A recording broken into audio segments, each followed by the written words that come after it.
Hi, I'm Nicole. And I'm Olivia. We are educators at the Wildlife Conservation Society, headquartered here at the Bronx Zoo.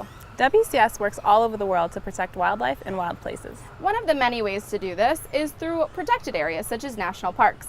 Our team in Bolivia has been working in the Madidiyoutube National Park to understand the diversity of life in this unique habitat and to show the Bolivian people just how valuable this area is. Through their initiative, Identidad, our researchers have documented thousands of species in the park, including some that have never been discovered before. Let's hear more about it from our team in Bolivia.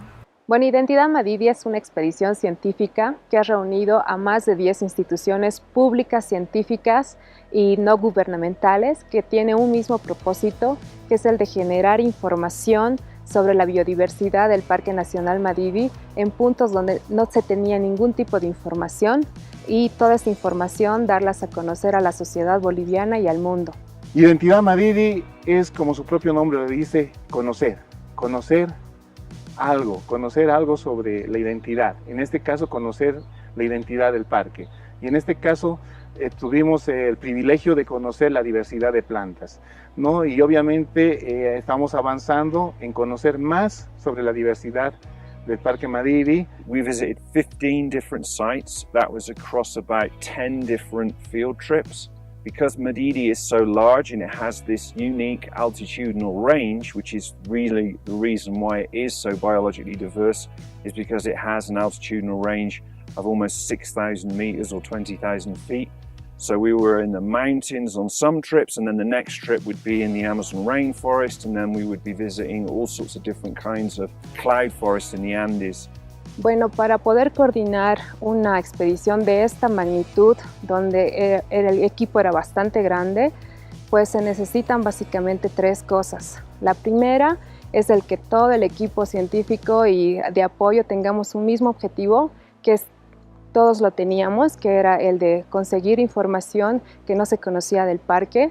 El segundo factor importante para poder tener una expedición como esta era el de tener líderes en esta expedición.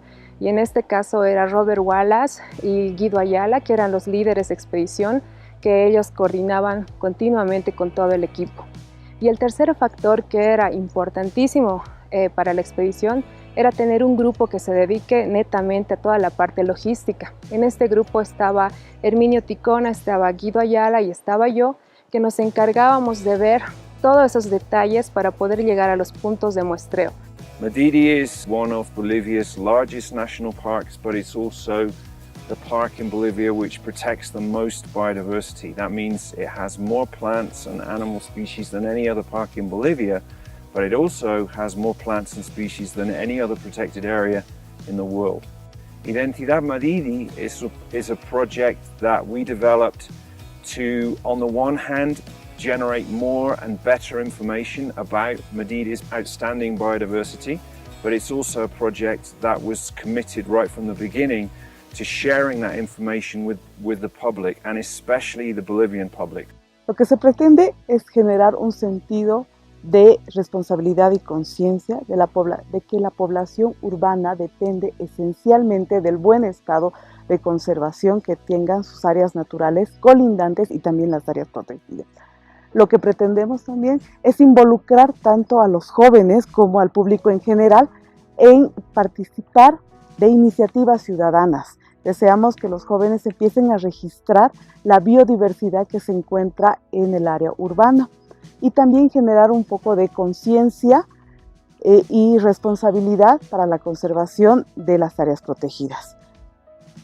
Entre el 2015 y el 2018 hemos recorrido 296 unidades educativas, tanto de la ciudad de La Paz y El Alto, abarcando casi un 54,5% de estas unidades educativas, llegando aproximadamente a 47,000 estudiantes.